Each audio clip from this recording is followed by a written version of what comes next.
नमस्कार जी, उत्तर प्रदेश उत्तराखंड देख रहे हैं आप। मैं हूं कुंदन जमैर। इस वक्त की बड़ी खबर से बुलेटिन की शुरुआत करते हैं। बड़ी खबर है, अयोध्या से जुड़ी हुई सूत्रों के हवाले से बड़ी खबर आ रही है। चंपत राय को मिली एक क्लीन चिट, ये सूत्र बता रहे हैं। अनिल मिश्रा को भी क्लीन चिट मिलने की खबर है। दरअसल पुरानी एसआईटी के रिपोर्ट में दोनों के नाम नहीं है, ये फिलहाल जानकारी मिल रही है। रिपोर्ट में दोनों के नाम का जिक्र नहीं है। चढ़ावा चोरी में दोनों की भूमिका नहीं है, ये कुल मिलाकर कहा जा सकता है। अगर दोनों के नाम नहीं है एसआईटी की रिपोर्ट में, तो फाइनल रिपोर्ट लगाई है पुरानी एसआईटी जिसे सरकार ने गठित किया था। उस एसआईटी की रिपोर्ट में दोनों के नाम नहीं है। राम मंदिर ट्रस्ट के महासचिव रहे चंपत राय, हालांकि बाद में उन्होंने इस्तीफा दिया। ये विवाद सामने आने के बाद चंपत राय ने इस्तीफा दे दिया था। और अब जो एसआईटी की रिपोर्ट है, उस रिपोर्ट में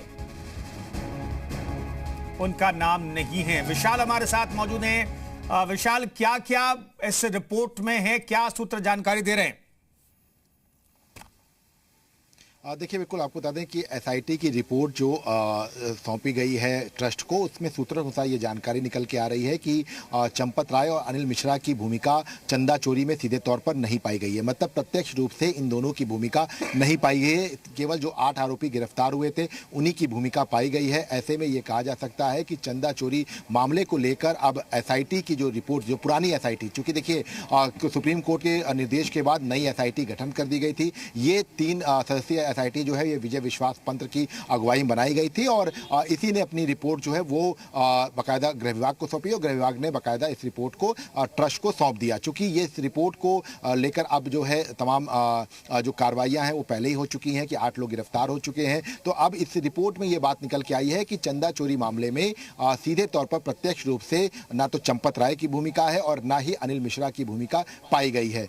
ये कहा जा रहा है कि जरूर लापरवाही जो है की गई थी, लेकिन अनियमितताओं की अगर बात करें तो उनमें चंदा जो चोरी हुआ है, जो पैसे चोरी हुए, उनमें इन दोनों की भूमिका सीधे तौर पर प्रत्यक्ष रूप से नहीं पाई गई है। चंदा चोरी का जो पूरा इन्वॉल्वमेंट था वो सुभाष यादव, टिन्नू, यही लोग करते थे। इसमें अनिल मिश्रा और जो ये चंपत राय है, इनकी प्रत्यक्ष रूप से कोई भूमिका सामने नहीं आई है। जी बिल्कुल, तो पुरानी एसआईटी के रिपोर्ट में चंपत राय की भूमिका नहीं रही। सीधे तौर पर अनिल मिश्रा को भी क्लीन चिट मिली है, तो उन्होंने इस्तीफा दिया था विवाद सामने आने के बाद।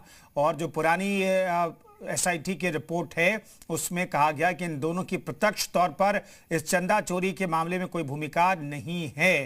तो बड़ी राहत विशाल एक तरीके से कह सकते हैं चंपत राय और अनिल मिश्रा के लिए।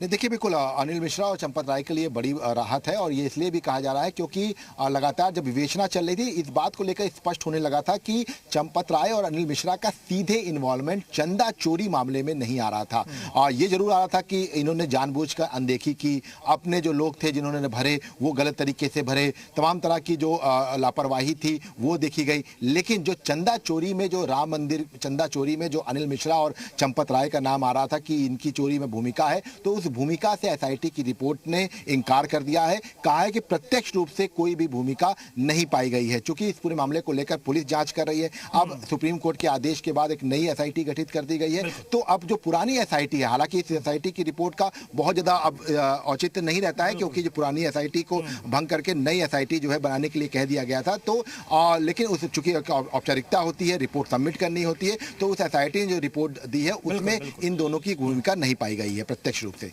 शुक्रिया विशाल इस खबर पर जानकारी देने के लिए आपका। तो अनिल मिश्रा और चंपत राय के लिए बड़ी खबर है। हालांकि इस रिपोर्ट की बहुत ज़्यादा मायने नहीं है, लेकिन सरकार ने जो एसआईटी गठित की थी विजय विश्वास पंत के नेतृत्व में, उस एसआईटी ने अपनी फाइनल रिपोर्ट सरकार को सौंप दी है।